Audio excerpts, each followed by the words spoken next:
Ils m'ont placé à la table 14, cachée derrière une composition florale assez grande pour dissimuler une confession. C'était intentionnel, j'en suis sûre, comme s'ils voulaient m'éloigner, un simple détail à ignorer lors du mariage de ma propre fille. J'ai souri poliment, comme on s'y attend d'une femme de mon âge, mais à l'intérieur, je notais déjà chaque insulte dissimulée derrière les bonnes manières. Si le jeune Daniel Whitmore, le marié, avait su dans quelle famille il mettait les pieds, il aurait choisi un bouquet plus petit et une belle-mère moins ambitieuse. La matinée avait commencé avec un brin d'espoir. J'avais choisi ma tenue avec une précision militaire, une robe gris colombe qui murmurait veuve respectable, accompagnée de la montre en argent de mon défunt mari, muette depuis des années, mais toujours capable d'imposer le respect. Ma coiffure venait du salon de June, et quand je suis arrivée, ma fille, Clara, n'a presque pas levé les yeux du tumulte qui l'entourait. « Maman, tu es bien », dit-elle distraitement. « Bien. » Le mot le plus tiède de toute la langue française. Je l'ai regardée traverser la salle dans une dentelle plus vieille que sa grand-mère, radieuse et inconsciente. Elle méritait d'être heureuse, Dieu sait que je le voulais pour elle, mais l'homme qui l'attendait à l'hôtel avait un sourire qui ne touchait jamais vraiment ses yeux. À mesure que les invités arrivaient, la hiérarchie sociale se dessinait clairement. Les parents de Daniel sont entrés comme des aristocrates, sa mère, Eleanor Whitmore, étincelante sous des diamants capables d'aveugler un sein. Elle saluait les invités influents avec aisance, dissimulant à peine son mépris pour ceux qui n'avaient jamais figuré dans les magazines mondains. Quand son regard a effleuré le mien, c'était celui qu'on jette à un fruit trop mûr, rapide, poli, et soulagé quand c'est fini. « Excusez-moi », ai-je dit à l'huissier, « je crois qu'il y a une erreur. Mon nom figure sur la liste de la mère de la mariée, pas dans la section plantes décoratives. » Il a souri, gêné. Table 14, Madame. Derrière la composition. Derrière la composition. Quelle belle manière de dire loin des regards, loin des esprits. Depuis mon exil feuillu, j'observais à travers le grand miroir en face. J'avais l'air de la veuve que je prétendais être inoffensive, silencieuse, oubliable. Un camouflage parfait. Car ce que personne dans cette salle ne savait, ni ma fille, ni son nouveau mari, ni la brillante Eleanor Whitmore, c'est que cette veuve cachait un secret valant plus que tous leurs diamants réunis. Et l'homme que ma fille venait d'épouser? Il était sur le point d'y tomber tête la première. Parfois, la place la plus dangereuse dans une pièce est celle que personne ne remarque. La cérémonie était à couper le souffle, les violons s'élevaient, la lueur des bougies dansait sur le marbre poli, une beauté si parfaite qu'elle faisait oublier la réalité. Clara était radieuse, une vision de dentelle et de promesses. J'aurais dû verser des larmes de joie. À la place, je comptais les secondes avant que Daniel Whitmore ne sourit de nouveau. Le voilà, un sourire maîtrisé, parfait, mais creux. Le sourire d'un homme qui évalue l'affection comme un banquier évalue le profit. J'avais déjà vu cette expression sur le visage des rivaux de mon défunt mari, juste avant qu'il ne passe à l'attaque. Pendant la réception, je me suis retrouvée à parler avec un serveur bien plus sincère que la moitié des invités. « Charmant couple », dit-il gentiment en posant une coupe de champagne que je n'avais pas commandée. « Oui », répondis-je en regardant Daniel rire avec son père près du bar, « charmant, en effet. » Mais même à distance, je voyais le schéma, la calculatrice subtilité de ses gestes, le charme délibéré dirigé uniquement là où il comptait le plus. Il souriait aux riches, hochait la tête aux utiles et glissait entre les autres comme une ombre. Quand il s'est enfin approché de ma table, le moment était parfait, juste au passage du photographe, image d'une harmonie familiale soigneusement mise en scène. « Madame Ellington », me salua-t-il chaleureusement, son sourire éclatant à son apogée. « Vous êtes resplendissante ce soir. » « Vraiment ? Ce doit être l'éclairage. » Il rit exactement 3 secondes, poli, précis, faux. J'espérais que nous pourrions dîner ensemble un de ces jours. Juste vous et moi. Une occasion de vraiment créer un lien. Créer un lien, répétai-je, feignant de mal comprendre. Vous voulez dire émotionnel ou financier? Son sourire a vacillé, à peine perceptible, mais j'ai passé ma vie à lire les micro-changements du pouvoir. Il se reprit aussitôt. Je veux simplement que nous entretenions une bonne relation. La famille doit se faire confiance. La confiance, murmurai-je. Une monnaie bien fragile, de nos jours. Il rit encore, mais ses yeux cherchaient déjà ailleurs des proies plus rentables. Je le laissai s'éloigner, son parfum d'ambition coûteuse flottant encore dans l'air. Dans le miroir derrière les fleurs, Mon reflet me fixait, posé, calme, mais acéré sous la surface. J'avais déjà joué la naïve, autrefois. Plus jamais. Quoi que Daniel Whitmore espère obtenir de moi, il découvrirait bientôt que toutes les veuves ne cherchent pas à être sauvées. Certaines attendent simplement le bon moment pour frapper. Il pensait que ce dîner serait son opportunité. Il avait raison, mais pas de la manière qu'il imaginait. Mardi matin, l'invitation est arrivée, manuscrite, élégante et inutilement sûre d'elle. Dîner au Bellamies, jeudi, 19 h. Cabine privée réservée. Hâte de renforcer notre lien familial. Daniel. Lien familial. J'entendais presque le charme répété derrière l'encre. Les hommes comme Daniel ne cherchent pas le lien, ils cherchent le pouvoir. Le Bellamies faisait partie de ces restaurants où l'arrogance se servait avec chaque plat. J'y suis arrivée 10 minutes en retard exprès. Une femme qu'on fait attendre paraît faible, une femme qui le fait attendre paraît dangereuse. Daniel se leva à mon approche, arborant un sourire assez brillant pour aveugler un miroir. Vous êtes magnifique, Madame Ellington. Appelez-moi Evelyne, je vous en prie, répondis-je doucement en retirant mes gants doigt par doigt. Vous me faites passer pour votre institutrice. Il rit, s'inclinant légèrement pendant que le serveur versait le vin. Juste une marque de respect. Le respect, dis-je en faisant tourner mon verre, un concept si malléable. Pendant un instant, il hésita, ne sachant pas si je plaisantais. Bien. Qu'il s'interroge.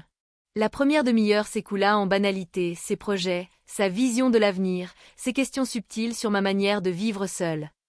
Je répondis avec une politesse vague, lui laissant croire qu'il menait la conversation. Puis vint le pivot. Vous devez trouver cela difficile de gérer la maison toute seule, dit-il d'un ton faussement compatissant. Clara m'a dit que le domaine pouvait être compliqué. J'essuyai mes lèvres avec grâce. Compliqué, oui. Mais j'ai toujours aimé les énigmes. Il esquissa un sourire crispé. Il y a tout de même des risques. Les décisions financières, les démarches légales, certaines personnes pourraient en profiter. Comme c'est attentionné de votre part de vous en soucier. En réalité, dit-il en baissant la voix, je travaille sur quelque chose qui pourrait vous aider. Une forme de protection, si vous voulez, des documents pour garantir la sécurité de vos biens et le respect de vos choix. Et voilà le premier vrai mouvement. Doux, calculé, empoisonné. Des documents, demandai-je légèrement. Et moi qui croyais que vous m'aviez invité pour le confit de canard. Il rit encore, mais cette fois sans la moindre sincérité. Nous en parlerons mieux la prochaine fois. Vous verrez, c'est vraiment pour votre bien. Je souris à mon tour. J'en suis certaine, Daniel. J'en suis certaine. Il croyait avoir tendu le premier piège. Il ignorait totalement qu'il venait d'entrer dans le mien. Quand le dessert est arrivé, un seul de nous savait que le vrai dîner serait servi froid. Le jeudi soir se termina par des sourires polis et des intentions cachées. Tandis que Daniel m'aidait à enfiler mon manteau, j'ai aperçu notre reflet dans la porte vitrée du restaurant, sa posture confiante, la mienne sereine. Mais derrière ce reflet, un seul de nous savait vraiment qui était l'autre. De retour chez moi, la maison paraissait plus silencieuse que d'habitude, un silence qui n'avait rien de paisible, mais d'attentif. La porte du bureau de Robert restait close, comme je l'avais laissée après les funérailles. Parfois, je me demandais si son esprit n'était pas resté là, observant, amusé, pendant que je jouais les femmes inoffensives. Sur le bureau reposait la photo de notre jeunesse, Robert, le bras autour de moi, les yeux pleins d'espièglerie. « Tu vois toujours trop de choses », me disait-il souvent. Il n'avait pas tort. Voir trop, c'est ce qui vous garde en vie. Vendredi matin, le téléphone sonna. La voix de Clara, lumineuse comme un rayon de soleil. « Maman, n'était-ce pas adorable de la part de Daniel de t'inviter ? Il a dit que vous aviez vraiment créé un lien. » Un lien. Le mot avait un goût amer. « Oui, ma chérie, répondis-je. Il est très attentionné. Tu vois ? Je t'avais dit qu'il voulait juste s'assurer que tu sois bien entourée. Bien sûr. Comme c'est gentil de sa part de veiller à mon bien-être. » Clara ne perçut pas la moindre trace d'ironie. Pauvre enfant. Cet après-midi-là, je décidai de marcher dans le jardin. L'air était frais, les rosiers fatigués par l'automne, mais la terre restait fertile. Robert les avait plantées lui-même, des racines solides, des épines trompeuses. Il disait toujours qu'on sous-estimait la beauté jusqu'à ce qu'elle fasse couler le sang. Je m'agenouillai près des fleurs fanées, coupant les pétales morts. Planifier, après tout, n'est qu'une autre forme de jardinage. On taille ce qui est faible. On protège ce qui a de la valeur. Au coucher du soleil, ma décision était prise. Si Daniel pensait être le seul à préparer des documents, il allait être surpris.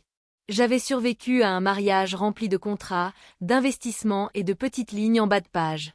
J'avais enterré un homme qui avait caché sa fortune mieux que n'importe quel banquier. Il était temps de vérifier à quel point mon nouveau gendre était réellement intelligent. Il croyait courtiser une veuve solitaire. En réalité, il marchait droit dans les affaires inachevées de son mari défunt. Le samedi matin arriva avec cette tranquillité où chaque son semble intentionnel. La bouilloire sifflait, l'horloge battait, et sous ce calme domestique, j'entendais presque la voix de Robert murmurer depuis le passé. Il m'avait prévenu autrefois, des années plus tôt, entre un café et un éclat de rire. Si quelqu'un vient un jour te poser trop de questions, chérie, souviens-toi, les réponses sont des armes. Utilise-les avec prudence. À l'époque, je pensais qu'il parlait de journaliste ou de banquier. Maintenant, je comprenais qu'il me préparait au loup déguisé en famille. J'ai ouvert le bureau de Robert pour la première fois depuis des mois. L'odeur légère de son parfum flottait encore, mêlée à celle des vieux livres et de la poussière. Sur le bureau reposait son jeu d'échecs préféré, les pièces figées en pleine partie, exactement comme il les avait laissées. La reine blanche se tenait entre défense et attaque. Un rappel, peut-être, que la stratégie ne s'arrête pas quand le roi tombe. Dans le tiroir du bas, sous des papiers fiscaux et des lettres jaunies, j'ai trouvé la petite clé en fer qu'il appelait notre assurance. Je n'avais jamais su ce qu'elle ouvrait. Jusqu'à aujourd'hui, je n'en avais jamais eu besoin. Le coffre-fort se cachait derrière la bibliothèque, dissimulé parmi des ouvrages d'histoire maritime. Robert adorait les navires, ces vaisseaux qui gardaient leurs secrets tout en flottant sur l'abîme. Le coffre s'ouvrit d'un clic, réticent mais docile, et à l'intérieur se trouvait une seule enveloppe portant mon nom, écrite de sa main ferme. Evelyne, si tu lis ceci, c'est que tu fais face à quelqu'un de dangereux. Souviens-toi de ce que je t'ai dit sur la patience et le pouvoir. Tout ce dont tu as besoin t'appartient déjà. Il te suffit de t'en servir. Mes doigts tremblaient légèrement, non pas de peur, mais de compréhension. Robert avait prévu cela. Peut-être pas Daniel en particulier, mais ce genre d'homme affamé, élégant, charmeur, parasite poli qui confond l'empathie avec la faiblesse. Je repliai la lettre avec soin, sentant le poids de son avertissement s'ancrer en moi. Dehors, le monde paraissait paisible, des oiseaux dans le jardin, le soleil perçant les nuages, mais la peine est que la surface des courants profonds. Daniel croyait que je naviguais dans le deuil. Il ignorait que je traçais une vengeance. Et quelque part entre les mots de Robert et le bourdonnement de l'horloge, un plan commença à éclore, silencieux, tranchant, et impossible à arrêter. Le dimanche arriva enveloppé d'un calme trompeur. Le soleil du matin se posait sur le sol du bureau, traversant la poussière comme la vérité perce l'illusion. J'avais passé la nuit à relire la lettre de Robert encore et encore, chaque ligne battant comme un souvenir et un avertissement. Au moment où je terminais mon thé, je savais ce qu'il me restait à faire. Daniel avait montré son jeu beaucoup trop tôt. Il croyait que le charme pouvait remplacer la stratégie, et que la flatterie pouvait remplacer la patience. C'était sa première erreur. Je composai un vieux numéro, celui d'un contact que Robert avait autrefois en haute estime, un homme nommé Graham Holt, son ancien conseiller financier. Graham avait pris sa retraite depuis longtemps, mais la loyauté, comme la culpabilité, ne disparaît jamais vraiment. Il répondit à la 3e sonnerie. Madame Ellington? Cela fait une éternité. Oui, Graham. J'espère ne pas troubler votre tranquillité. Vous ne pourriez pas, même si vous essayiez, dit-il chaleureusement. Que puis-je faire pour vous? J'ai trouvé quelque chose que Robert a laissé derrière lui. J'ai besoin d'un examen discret, financier, juridique, confidentiel. Un court silence, puis un léger rire. Comme au bon vieux temps, alors. Envoyez-le-moi, je jetterai un œil. Je préfère venir en personne, répondis-je. Certaines choses ne voyagent pas bien par la poste. Compris, dit-il, son ton retrouvant la gravité d'autrefois. Même bureau. Mardi, 10 heures. Lorsque je raccrochai, je me permis un léger sourire. Les pièces commençaient à bouger. Cet après-midi-là, Clara passa à l'improviste, rayonnante comme le sont les jeunes mariés. Elle parcourut la maison, son rire résonnant contre les vieux murs. « Maman, Daniel dit qu'on devrait organiser un brunch en famille bientôt. Il pense que ça nous aiderait à créer des liens. » Créer des liens, répétai-je en arrangeant les fleurs dans le vase. C'est une façon de le dire. Elle sourit, sans percevoir le poids de mes mots. Il veut vraiment que tu l'apprécies. Oh, je l'apprécie, dis-je doucement. Beaucoup même. Plus tard, tandis que je la regardais partir, je pensais à l'ironie comme les innocents pavent toujours la route des rusés. Mais même les rusés oublient que la route peut tourner. Je retournai au bureau et refermai le coffre. La reine se tenait toujours droite sur l'échiquier de Robert, gardant à la fois la mémoire du roi et mon prochain coup. La partie venait de commencer. Et comme dans toute grande partie, le premier coup était déjà un piège, il ignorait simplement à qui il appartenait. Le mardi matin portait dans l'air une morsure d'hiver.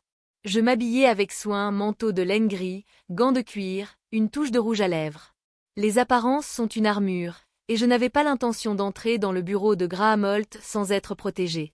La ville avait changé depuis l'époque de Robert. Les tours de verre étaient plus hautes, les gens plus pressés, mais les règles restaient les mêmes, le pouvoir chuchote, il ne crie jamais. Holt et Associates occupaient le dernier étage d'un immeuble modeste près du Vieux-Port. Le réceptionniste, un jeune homme au costume impeccable et à la curiosité aiguisée, m'accueillit avec une réserve professionnelle. « Monsieur Holt vous attend, Madame Ellington. Par ici, s'il vous plaît. » En entrant dans son bureau, Graham se leva derrière son bureau, plus âgé maintenant, mais avec la même intelligence attentive que Robert avait tant respectée. « Evelyn, dit-il en souriant. Vous n'avez pas pris une ride. »« Menteur, répondis-je, mais avec bienveillance. » Nous nous assîmes, et je fis glisser l'enveloppe sur le bureau. « L'écriture de Robert, murmura-t-il, ses doigts suivant l'encre comme s'il touchait un fantôme. » Il l'ouvrit prudemment et lut en silence. Lorsqu'il releva enfin les yeux, son expression avait changé. Il savait que cela pouvait arriver. « Je m'en doutais, dis-je simplement. » Graham s'adossa à son fauteuil. « Il est question ici d'un compte fiduciaire enterré sous des couches de sociétés écrans. C'était une protection.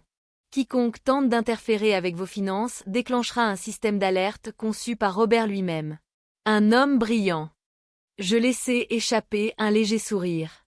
Il préférait toujours les pièges aux excuses. « Mais il y a plus, » poursuivit Graham, baissant la voix. « Ce compte n'est pas seulement une protection, c'est un levier. S'il est utilisé correctement, il révèle toute tentative de manipulation. Considérez-le comme un appât. »« Un appât ?» répétai-je doucement. Il hocha la tête. « Si Daniel ou quiconque d'autre essaie de toucher à votre héritage, il se retrouvera pris dans un piège juridique avant même de comprendre. » Je ressentis un éclat de satisfaction. Robert était mort depuis des années, et pourtant, il avait toujours 3 coups d'avance. « Merci, Graham, dis-je en me levant. Vous m'êtes plus utile que vous ne le pensez. » Il sourit avec complicité. « Et vous, Evelyn, êtes exactement comme il vous décrivait, calme, polie et terrifiante quand vous le décidez. » En quittant le bâtiment, le vent froid m'accueillit comme un allié. La ville s'étendait devant moi lumineuse, indifférente et prête. La partie ne se poursuivait pas simplement. Elle s'accélérait. Et quelque part entre le vent et le souvenir des mots de Robert, je décidai, il était temps que Daniel Whitmore commette sa première vraie erreur. Le dimanche revint, vêtu d'un soleil qui essayait un peu trop d'avoir l'air innocent. Clara avait organisé le brunch dans leur nouvelle maison, une villa moderne aux murs de verre surplombant la ville, le genre d'endroit qui se photographie mieux qu'il ne se vit. J'arrivai pile à l'heure. Ni en avance, ni en retard. Daniel m'accueillit à la porte, ce même sourire poli brillant comme un signal d'alerte. « Evelyn!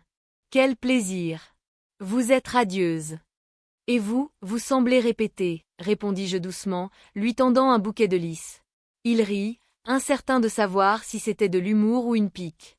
Toujours cette répartie affûtée. À l'intérieur, Clara flottait entre la cuisine et la terrasse, son bonheur si éclatant qu'il faisait vibrer toute la pièce. « Maman! N'est-ce pas magnifique?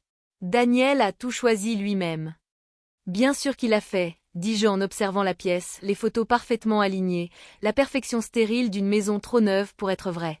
Sur la cheminée, une photo argentée d'eux coupant le gâteau du mariage. Le sourire de Daniel était impeccable, mais sa main sur l'épaule de Clara serrait un peu trop fort. Nous nous assîmes pour le brunch, pancakes, fruits, champagne. Daniel versa mon verre lui-même. À la famille, porta-t-il un toast. À l'honnêteté, répondis-je en levant le mien. Un instant, la table se figea. Clara rit nerveusement, inconsciente du duel invisible entre nous. Vous deux. Toujours à vous tester. C'est une tradition, dis-je. Dans cette famille, on préfère tester les fondations avant de bâtir la confiance. Le regard de Daniel se durcit légèrement, puis s'adoucit comme une vague qui frappe avant de se retirer.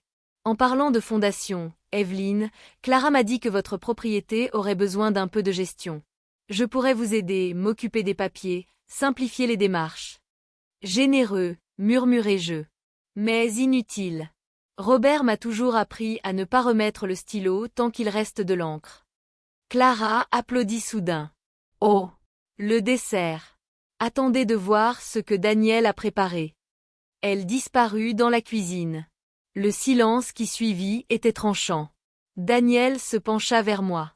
Vous êtes protectrice. Je respecte cela. Mais il est peut-être temps de me faire confiance. La confiance se gagne, elle ne s'épouse pas, dis-je calmement. Il sourit à nouveau, mais cette fois, je le vis, le frisson de frustration. Le masque qui se fissure. Et je sus alors que je venais enfin de toucher un nerf. Chaque prédateur cache sa faim jusqu'à ce que quelqu'un ose le regarder droit dans les yeux. La semaine qui suivit le brunch fut trompeusement calme. Clara appelait chaque jour, sa voix remplie de l'optimisme inébranlable d'une femme nouvellement mariée. Elle parlait de décoration, de projets, d'une lune de miel qu'il n'avait pas encore prise. Et toujours, le nom de Daniel flottait entre ses phrases comme un parfum, sucré, entêtant, et impossible à ignorer. Je jouais le rôle de la mère approbatrice, le ton léger, les questions anodines. Mais pendant qu'elle parlait, j'écoutais non seulement ses mots, mais les silences entre eux. Chaque hésitation, chaque rire nerveux, chaque détail balayé trop vite. Quelque chose avait changé. Ce jeudi soir, je passais devant leur maison à l'improviste. Les lumières étaient encore allumées, les fenêtres brillantes comme des yeux vigilants. Je restai dans la voiture, garée de l'autre côté de la rue, et j'attendis. À travers les murs de verre, je vis Daniel faire les 100 pas, le téléphone à la main, ses gestes vifs, impatients. Clara se tenait dans l'embrasure de la cuisine, les bras croisés. Même à distance, la tension entre eux ondulait comme de l'électricité statique.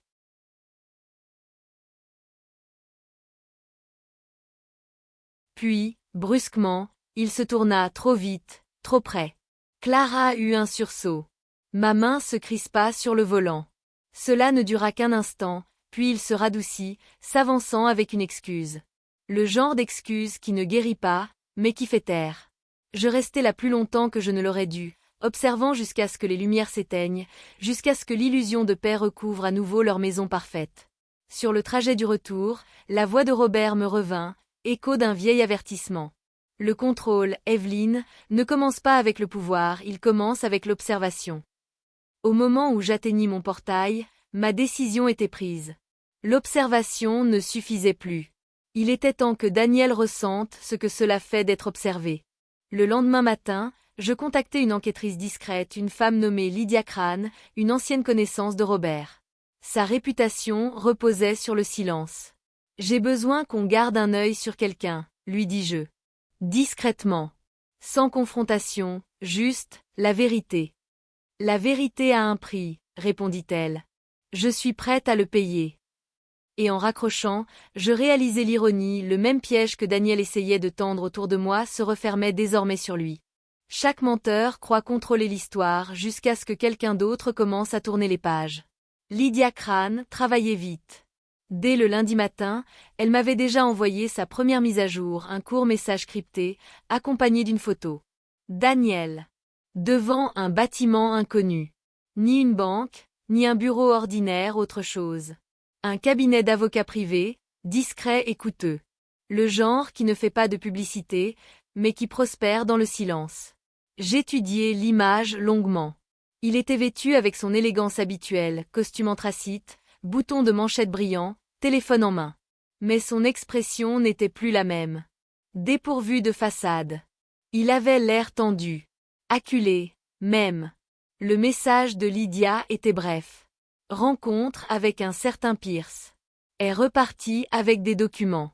Je le suis. Des documents. Ce mot encore. L'arme favorite de Daniel. À midi, Lydia appela. Sa voix était calme, méthodique, le genre de ton qui inspire la confiance immédiatement. Votre gendre a été occupé. Il prépare des procurations, un timing étrange, vu le mariage récent de votre fille. Ma main se resserra sur le téléphone. À son nom ou au sien? Au sien. Mais les témoins sont des associés à lui. Un joli petit cercle d'auto-validation. Vous pouvez obtenir des copies. J'y travaille déjà, répondit-elle. Mais Evelyne, cet homme s'est effacé ses traces. Trop bien. J'ai l'impression qu'il l'a déjà fait. Cette dernière phrase resta suspendue longtemps après la fin de l'appel. Je fixai à nouveau l'échiquier de Robert, la reine toujours debout parmi les pions renversés. Il disait toujours, un bon joueur ne bouge pas vite, il bouge juste. Je me servis un petit verre de Kérès et m'assis près de la fenêtre, observant les ombres du soir s'étirer dans le jardin. Daniel accélérait son plan. Il pensait que j'étais encore la veuve éplorée, trop sentimentale pour remarquer l'orage qui se formait. Mais les orages ont toujours été mon temps préféré. Quand Clara appela ce soir-là, sa voix était joyeuse mais fragile, comme du verre sous pression. « Maman, Daniel est un peu stressé en ce moment. Le travail, sûrement. Je crois que le mariage l'a un peu épuisé. » J'en suis certaine, ma chérie, dis-je doucement. Dis-lui de se reposer pendant qu'il le peut. Elle rit. Tu dis ça comme si quelque chose arrivait. Oh, ça arrive, répondis-je, la voix calme, presque tendre. Ça arrive toujours. Il croyait construire le contrôle, il ne réalisait pas qu'il faisait déjà partie du piège. Dès le mercredi, Lydia avait rassemblé plus que ce que j'espérais. Son rapport arriva dans une fine enveloppe noire, remise en main propre, sans trace électronique. À l'intérieur, un ensemble de photographies, de copies de transactions, et une page qui fit geler mon sang. Daniel rencontrait non seulement des avocats mais aussi Pierce et Rowden Investment, une société fantôme spécialisée dans les transferts d'actifs à l'étranger. Discret. Caché. Voilà la preuve.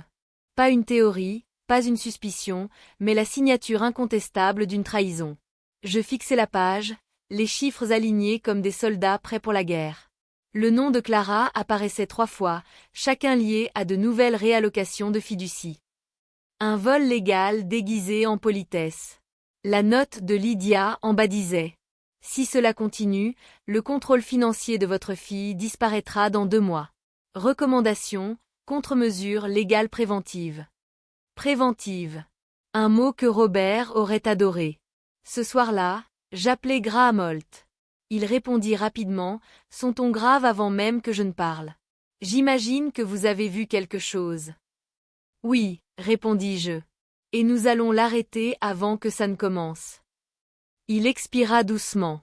Je m'en doutais. « Dites-moi ce que vous avez. » Je lui exposai tout, les découvertes de Lydia, les documents, le schéma. Graham écouta sans m'interrompre, le silence chargé de compréhension. « Robert serait fier de vous, dit-il enfin. Vous jouez cette partie à la perfection. » Je ne joue pas, répondis-je. Je protège. Il hésita. Il y a un autre coup à jouer. Une fiducie leur, quelque chose que Daniel ne pourra pas s'empêcher de toucher. S'il le fait, il se condamne légalement. Il nous faudra des signatures, mais bien forgées. Envoyez-moi ce qu'il faut, dis-je. Je veillerai à ce qu'elles soient là. Après l'appel, je restai silencieuse, le tic-tac de l'horloge résonnant dans le bureau. Dehors, la nuit était sans vent, immobile, étouffante, en attente. Daniel croyait tirer les ficelles. Mais il n'avait jamais compris que j'avais appris du meilleur marionnettiste qui soit mon défunt mari. Et lorsque l'horloge sonna minuit, je souris pour moi-même car le prochain coup n'appartenait plus à Daniel. Il était à moi. Dès le vendredi, le colis de Graham arriva, un ensemble de documents légaux falsifiés, d'un réalisme déconcertant. La fiducie leur, comme il l'appelait, était d'une simplicité élégante, un fonds d'actifs fictif à mon nom, conçu pour paraître vulnérable. Un appât parfait pour un prédateur se croyant intelligent. Je lus chaque ligne attentivement. La fiducie mentionnait un compte offshore, inactif depuis des années, prétendument lié à l'expansion successorale non réclamée de Robert. En vérité, ce n'était que du vent et du calcul, un registre fantôme destiné à attirer la cupidité de Daniel. Je signai les pages avec une précision délibérée, l'encre séchant comme une intention. Le soir venu, je fis mon prochain mouvement. Clara et Daniel organisaient un dîner chez eux, une soirée informelle, un petit cercle de famille et d'amis proches. J'arrivai tôt, les documents soigneusement pliés dans mon sac. Daniel m'accueillit avec cette même chaleur vitrée qui n'atteignait jamais ses yeux. Evelyne. Toujours ponctuelle.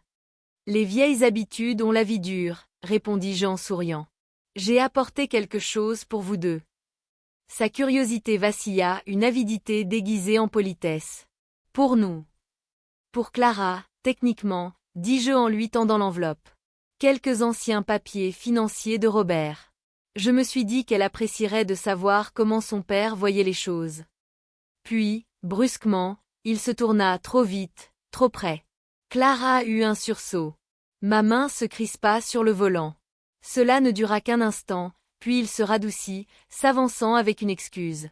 Le genre d'excuse qui ne guérit pas, mais qui fait taire. Je restai là plus longtemps que je ne l'aurais dû, observant jusqu'à ce que les lumières s'éteignent, jusqu'à ce que l'illusion de paix recouvre à nouveau leur maison parfaite. Sur le trajet du retour, la voix de Robert me revint, écho d'un vieil avertissement. Le contrôle, Evelyne, ne commence pas avec le pouvoir, il commence avec l'observation. Au moment où j'atteignis mon portail, ma décision était prise. L'observation ne suffisait plus. Il était temps que Daniel ressente ce que cela fait d'être observé. Le lendemain matin, je contactai une enquêtrice discrète, une femme nommée Lydia Crane, une ancienne connaissance de Robert. Sa réputation reposait sur le silence. « J'ai besoin qu'on garde un œil sur quelqu'un », lui dis-je. Discrètement. Sans confrontation, juste, la vérité. « La vérité a un prix », répondit-elle. « Je suis prête à le payer. » Et en raccrochant, je réalisai l'ironie, le même piège que Daniel essayait de tendre autour de moi se refermait désormais sur lui. Chaque menteur croit contrôler l'histoire jusqu'à ce que quelqu'un d'autre commence à tourner les pages. Lydia Crane travaillait vite. Dès le lundi matin, elle m'avait déjà envoyé sa première mise à jour, un court message crypté, accompagné d'une photo. Daniel. Devant un bâtiment inconnu. Ni une banque, ni un bureau ordinaire, autre chose. Un cabinet d'avocat privé, discret et coûteux. Le genre qui ne fait pas de publicité, mais qui prospère dans le silence. J'étudiai l'image longuement.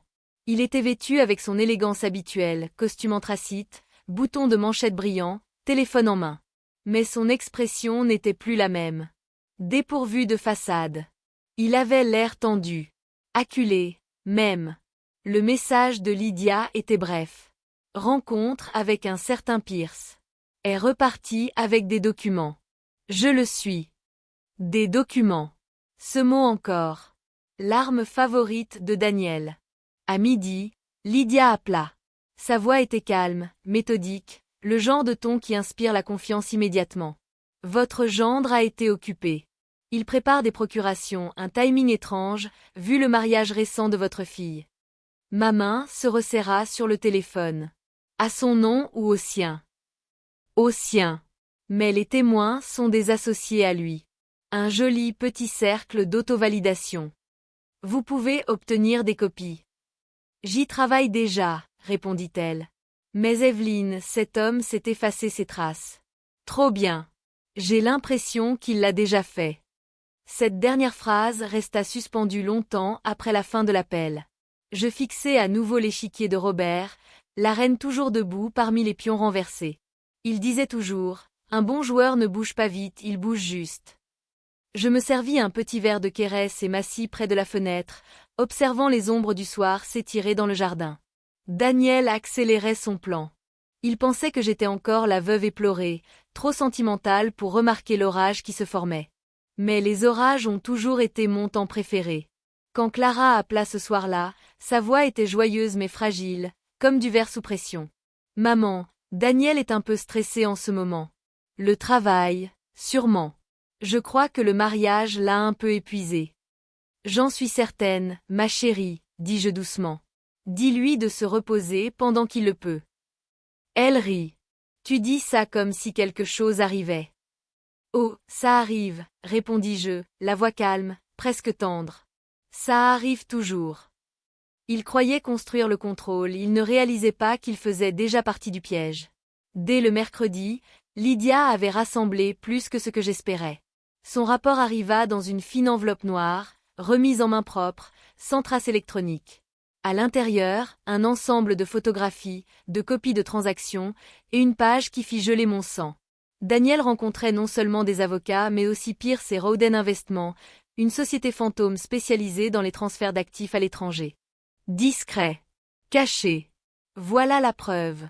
Pas une théorie, pas une suspicion, mais la signature incontestable d'une trahison. Je fixai la page, les chiffres alignés comme des soldats prêts pour la guerre.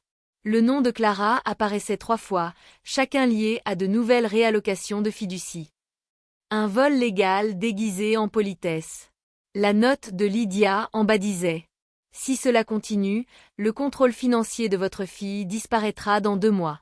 Recommandation, contre-mesure légale préventive. » Préventive.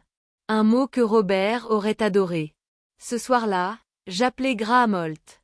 Il répondit rapidement, son ton grave avant même que je ne parle. « J'imagine que vous avez vu quelque chose. » « Oui, répondis-je. Et nous allons l'arrêter avant que ça ne commence. » Il expira doucement. Je m'en doutais. « Dites-moi ce que vous avez. » Je lui exposai tout, les découvertes de Lydia, les documents, le schéma. Graham écouta sans m'interrompre, le silence chargé de compréhension. « Robert serait fier de vous, dit-il enfin. Vous jouez cette partie à la perfection. » Je ne joue pas, répondis-je. Je protège. Il hésita. Il y a un autre coup à jouer.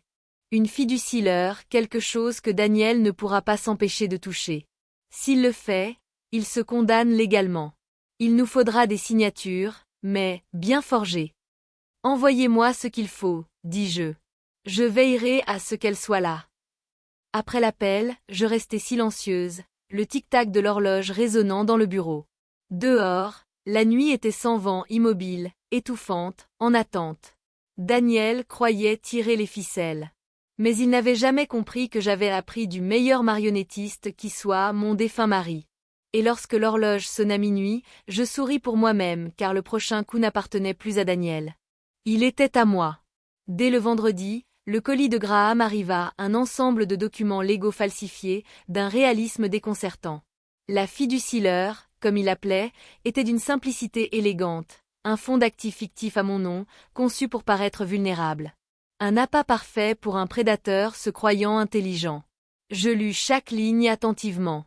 La fiducie mentionnait un compte offshore, inactif depuis des années, prétendument lié à l'expansion successorale non réclamée de Robert. En vérité, ce n'était que du vent et du calcul, un registre fantôme destiné à attirer la cupidité de Daniel. Je signai les pages avec une précision délibérée, l'encre séchant comme une intention. Le soir venu, je fis mon prochain mouvement. Clara et Daniel organisaient un dîner chez eux, une soirée informelle, un petit cercle de famille et d'amis proches. J'arrivai tôt, les documents soigneusement pliés dans mon sac. Daniel m'accueillit avec cette même chaleur vitrée qui n'atteignait jamais ses yeux. « Evelyn. Toujours ponctuelle. Les vieilles habitudes ont la vie dure, répondis-je en souriant. J'ai apporté quelque chose pour vous deux. » Sa curiosité vacilla, une avidité déguisée en politesse. « Pour nous. » « Pour Clara, techniquement, dis-je en lui tendant l'enveloppe. Quelques anciens papiers financiers de Robert. Je me suis dit qu'elle apprécierait de savoir comment son père voyait les choses. Il l'accepta avec désinvolture, mais ses yeux se durcirent une fraction de seconde, le chasseur percevant un frémissement dans l'herbe. Le dîner se déroula dans une tension tranquille. Clara parlait de futilité, comme le font ceux qui tentent d'ignorer les courants sous la table. Daniel riait au bon moment, mais son regard revenait sans cesse vers cette enveloppe. Au moment du dessert, je me levai. « Je vais vous laisser, dis-je doucement. La journée a été longue. » Daniel m'accompagna jusqu'à la porte, son charme dégoulinant comme du miel. Vous n'auriez pas dû apporter ça. Nous aurions pu en parler ensemble. Oh, je suis sûre que vous trouverez le temps, répondis-je. Vous en trouvez toujours. Son sourire se figea une fraction de seconde, cette pause qu'engendre seulement la culpabilité.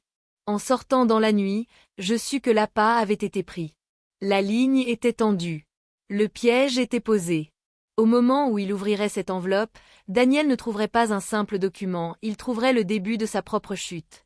Le week-end passa tranquillement, bien que l'air fût chargé, comme le calme avant l'orage. Je connaissais désormais assez bien Daniel pour prédire ses prochains pas. Il ne me confronterait pas directement, pas encore. Les hommes comme lui ne le font jamais. Ils tournent d'abord autour, testant les limites de votre assurance avant d'attaquer. Dès le lundi matin, le premier signe arriva. Un courriel poli de Daniel, adressé à Clara et à moi. Objet, discussion sur la planification successorale. Chère Evelyne, je relisais les documents que vous avez si gentiment apportés l'autre soir. Certains des arrangements de Robert semblent un peu dépassés. Peut-être pourrions-nous nous rencontrer afin de les moderniser? Strictement dans l'intérêt de Clara, bien sûr. Je faillis rire. Il ne pouvait pas s'en empêcher. L'appât était déjà trop séduisant. Je transférai le courriel à Graham avec une simple note, « Il mord ». Graham répondit en quelques minutes, « Laissez-le mâcher. Nous resserrerons le filet quand il avalera ». Ce jour-là, je suivis ma routine comme si rien n'avait changé, thé à midi, rosier taillé à 3 heures, promenade avant le crépuscule. Mais sous ce calme apparent, l'anticipation battait à chaque pulsation. Le soir venu, Clara rappela. « Maman, Daniel dit que tu as parlé à des avocats. Tout va bien? » « Parfaitement bien, répondis-je doucement.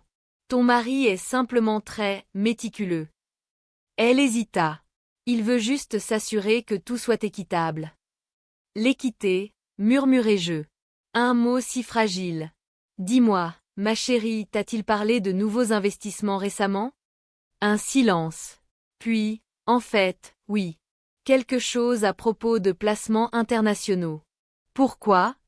Simple curiosité, répondis-je.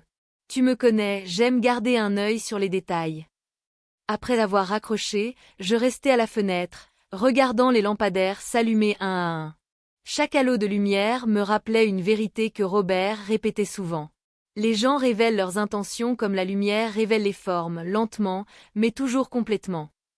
Daniel avait révélé la sienne. Avidité, arrogance, suffisance. Et j'en avais fini d'attendre. Demain, j'organiserai ma propre rencontre. Un lieu privé. Un endroit où il croirait être en contrôle. Il voulait jouer une partie de pouvoir, il allait apprendre ce que cela fait de perdre par échec et mat. Le café que j'avais choisi était tranquille, niché au bout d'une ruelle où les conversations se dissipaient dans la vapeur et le silence. C'était le genre d'endroit où les secrets pouvaient respirer sans être remarqués. Daniel arriva avec 5 minutes de retard, juste assez pour afficher une fausse confiance. Il m'aperçut aussitôt et sourit, cette chaleur étudiée dissimulant à peine le calcul dans ses yeux. « Evelyne, dit-il en prenant place en face de moi. J'espère que vous n'avez pas attendu trop longtemps. Pas du tout, répondis-je calmement. J'ai toujours pensé que les bonnes conversations valaient la peine d'attendre. Le serveur apporta le thé. Je le servis moi-même. Laissant ce geste simple instaurer le ton, le contrôle reposait discrètement entre mes mains. Alors, commença Daniel en se penchant en avant, je voulais parler des dispositions de Robert. Il semble que certains actifs aient été mal gérés. Je peux aider à les réorganiser, à m'assurer que l'avenir de Clara soit protégé. Protégé, répétai-je doucement. Quel mot généreux. Il sourit, patient. C'est la moindre des choses. Je pense que Robert aurait voulu que je veille sur tout ça. Je penchai légèrement la tête. Et dites-moi, Daniel, veiller sur tout ça, cela inclut-il de déplacer les fonds à l'étranger sous des sociétés écrans? Son sourire se figea. Juste un instant, mais suffisant. Je ne vois pas de quoi vous parlez, dit-il d'un ton léger. Oh, je crois que si, répondis-je en remuant mon thé. Le nom Pierce et Rowden Investment, ça vous dit quelque chose? Sa maîtrise se fissura, subtile mais visible. Vous avez fouillé. Observation, mon cher, corrigez-je. Robert m'a bien formé. Il expira par le nez, un léger rire sans joie. Vous êtes futée, Evelyne. Mais vous jouez au-dessus de vos moyens. Ces affaires peuvent devenir compliquées. Compliquées, souris-je. Daniel, j'ai été mariée à un homme qui a bâti des empires à partir de rien. Croyez-moi, je connais le compliqué. Il se pencha, la voix basse. Faites attention. La curiosité peut être dangereuse. Je soutins son regard sans ciller. L'arrogance aussi. Un silence s'étira entre nous, mince, tendu, électrique. Puis je me levai, déposant une serviette pliée à côté de ma tasse intacte. À l'intérieur, se trouvait une copie de la page sommaire de la fiduciaire. Pour vos archives, dis-je. Je suis sûr que vous la trouverez instructive. Il ne répondit pas. Il n'en avait pas besoin. Son expression disait tout, il avait déjà décidé de mordre à l'hameçon. En m'éloignant, je ne me retournai pas. Je n'en avais pas besoin. Le bruit d'un piège qui se referme, on ne l'entend pas, on le sent. 2 jours plus tard, Lydia appela. Son ton portait la satisfaction tranquille d'un chasseur ayant vu son piège se refermer. Il a mordu, dit-elle simplement. Déjà. En 24 heures. Votre monsieur Whitmore n'a pas pu résister. Il a rencontré un contact de Pierce et Rowden ce matin. Il lance une demande de transfert sur le compte leur. Je souris légèrement. Il est plus rapide que je ne le pensais. La cupidité va toujours plus vite que la logique, répondit-elle. Vous voulez que je continue à le suivre? Oui. Mais à distance. Qu'il croit être invisible, les hommes comme lui donnent leur meilleur spectacle quand ils pensent que personne ne les observe. Après l'appel, je m'assis au vieux bureau de Robert, celui où il m'avait appris à lire les contrats comme d'autres lisent les confessions. J'entendais presque encore sa voix, basse et posée. Ne combat jamais l'ambition d'un homme, Evelyne. Nourris-la. Puis laisse-la l'étouffer. Le soir venu, je reçus un autre message, cette fois de Graham. Daniel a déclenché la protection juridique. Le système a signalé le compte comme compromis. La trace papier s'est enclenchée automatiquement. Son nom sera lié à une manipulation frauduleuse. C'était fait. Le plateau avait basculé, la reine avançant avec une grâce calculée. Il ne restait plus qu'à attendre. Cette nuit-là, Clara vint me voir à l'improviste. Ses yeux étaient rouges, son sourire fragile. « Maman, murmura-t-elle, Daniel est distant ces derniers temps. Il est ailleurs. Je crois que quelque chose ne va pas. » Je me levai et pris ses mains doucement. Le mariage révèle la vérité, ma chérie. Parfois plus tôt qu'on ne le voudrait. Elle hocha la tête, pensive. Tu crois qu'il me cache quelque chose?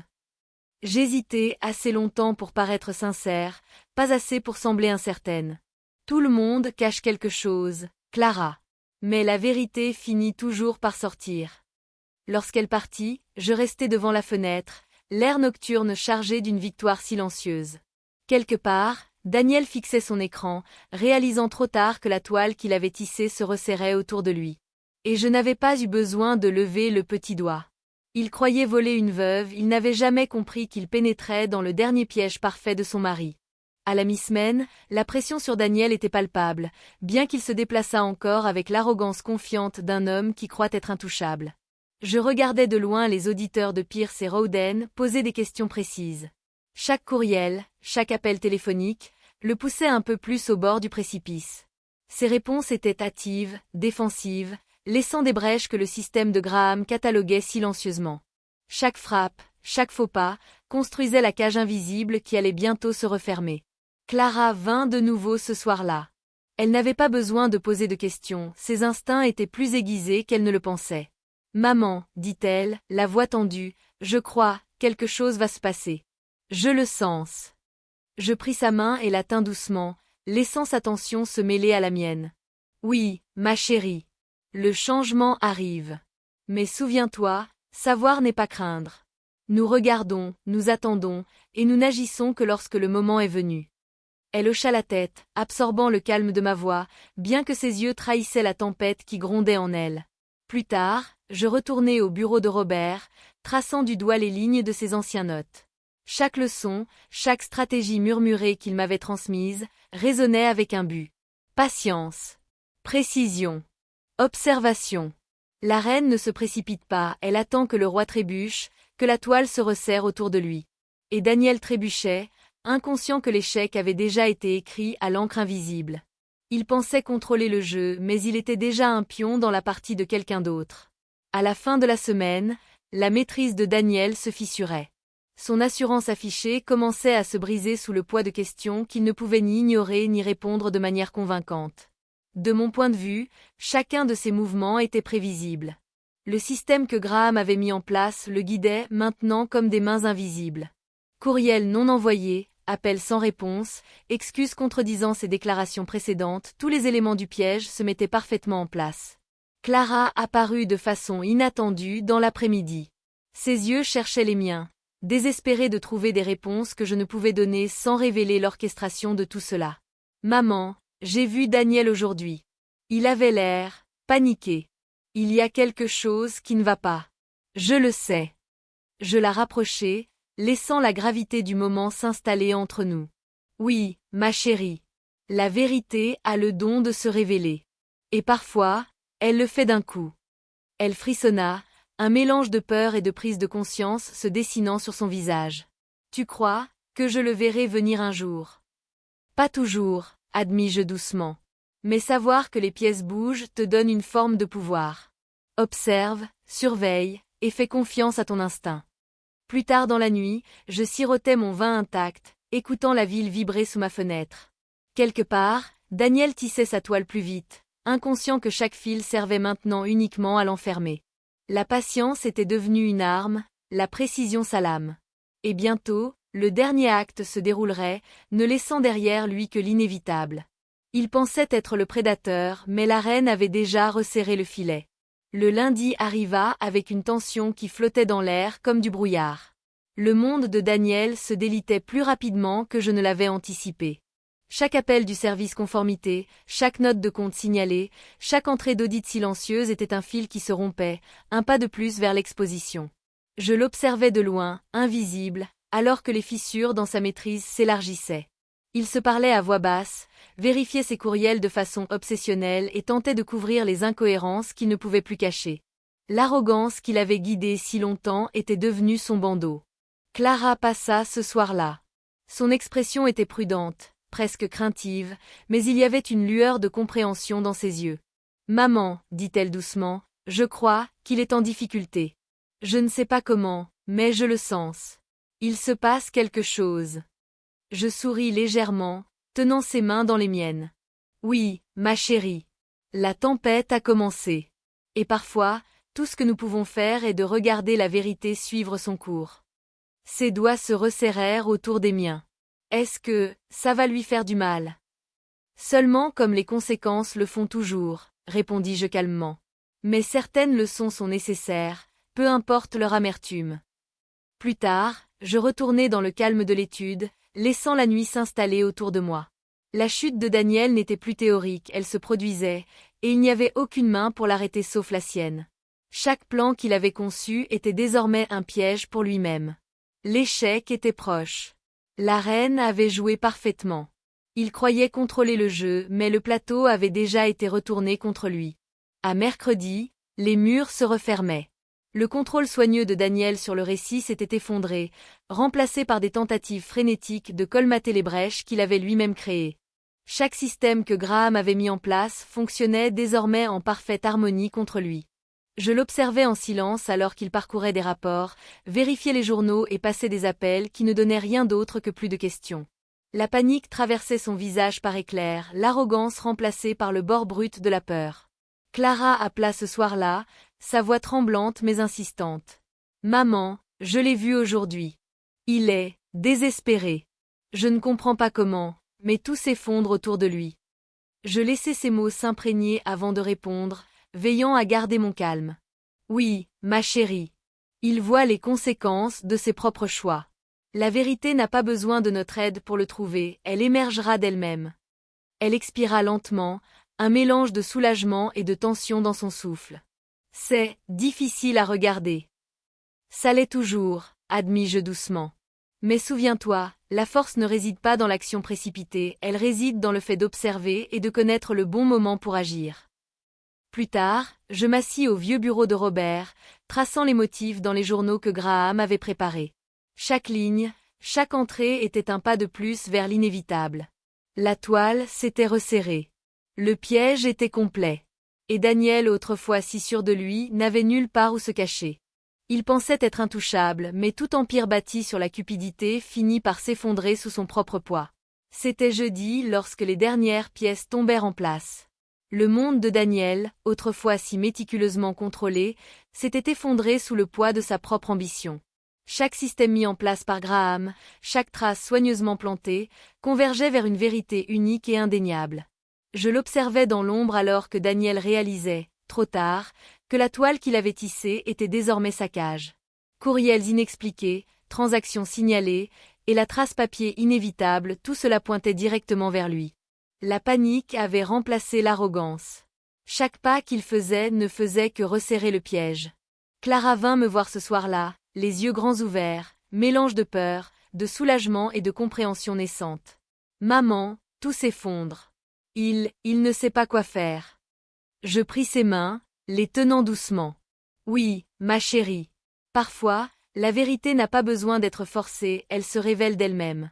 Et ceux qui construisent leur maison sur la tromperie doivent en subir les conséquences. » Son regard resta fixé sur le mien. « Tu as tout planifié. » Je souris légèrement, les leçons de Robert résonnant dans mon esprit. Pas la chute elle-même. C'était son œuvre. J'ai simplement observé les pièces se déplacer jusqu'à ce qu'elles tombent parfaitement en place. Patience, observation, timing. Voilà la façon de la reine. Dehors, la ville continuait comme si rien n'avait changé. À l'intérieur, un homme qui se croyait intouchable se délitait. Et moi, la veuve qu'il avait tenté de tromper, je me tenais là, silencieusement victorieuse, sans lever le petit doigt.